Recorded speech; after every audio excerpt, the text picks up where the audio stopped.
है जे शेप। अमाशय का आकार कैसा होगा? जे शेप। कैसा होगा? जे शेप होता है। याद कर लीजिए, कई बार पूछा। अमाशय का आकार जे शेप। याद हो गया? अमाशय थैलीनुमा है।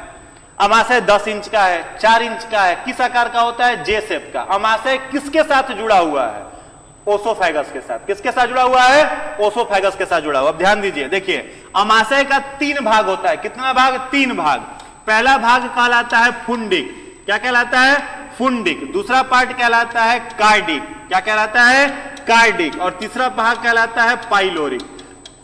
हिंदी इंग्लिश नाम एक ही है, कंफ्यूज मत होइएगा, ठीक है? हिंदी इंग्लिश नाम जो है वह एक ही है, फुंडिक, कार्डियक, पाइलोरिक। अमाशय के कितने भाग? 3 भाग है। अब फिगर से समझिए। मान लो यह आपका क्या है? ओसोफेगस है। ओसोफेगस कहां खुला? अमाशय में। अमाशय किस में खुलेगा?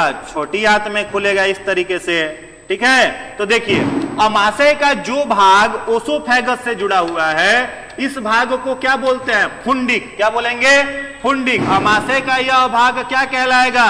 तो यह कहलाएगा कार्डियक। अमाशय का यह भाग जो छोटी आंत से जुड़ा हुआ है, यह क्या कहलाएगा? पाइलोरिक। क्या कहलाएगा? पाइलोरिक। और पाइलोरिक के विषय में एक और बात याद कर लो दोस्त, यह मानव शरीर का क्या होता है? सबसे नैरोवेस्ट कैविटी। सबसे नैरोवेस्ट कैविटी, हिंदी में कहेंगे सबसे संकरी गुहा। क्या बोलेंगे? सबसे संकरी गुहा। आपके शरीर का सबसे पतला जो कैविटी है वह कौन सा होता है? Pyloric cavity. कौन सा कैविटी? Pyloric cavity. याद हो गया? याद हो गया?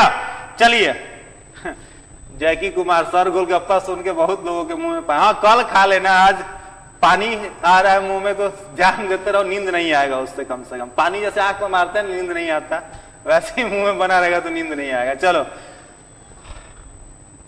क्या कह रहे हैं? बट इन एनसीईआरटी में नहीं दिया है, कोई नहीं एनसीईआरटी में नहीं दिया है। चलो देखो, फुंडिक, कार्डियक और पाइलोरिक। अमाशय के कितने भाग? 3। और ये पाइलोरिक क्या है? मनुष्य के शरीर का सबसे संकरा गुहा है। क्या है? मनुष्य के शरीर का सबसे संकरा गुहा है। अब देखिए यहां पर यह जो स्टमक है ना, इस स्टमक में तीसरा चीज आप याद कर लीजिए, कौन सी ग्रंथि है? गैस्ट्रिक। कौन सी ग्रंथि है?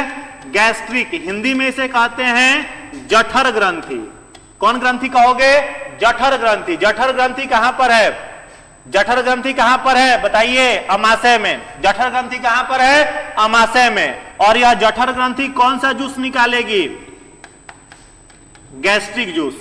कौन सा जूस? Gastric juice. हिंदी में कौन सा रस बोलेंगे? जठर रस। क्या बोलेंगे? जठर रस। ठीक है, तो जठर रस, गैस्ट्रिक ग्लैंड, अमाशय में। कौन सा जूस? Gastric juice. कहां निकलेगा? अमाशय में। गैस्ट्रिक जूस कितने चीजों से मिलकर के बनता है? 3 चीज से। गैस्ट्रिक जूस कितने चीज से मिलकर के बनेगा? 3 चीज से। देखो कौन कौन से चीज? पहला HCl। गैस्ट्रिक जूस में पहला क्या है? HCl। दूसरा गैस्ट्रिक जूस में क्या है? पेप्सिनोजेन।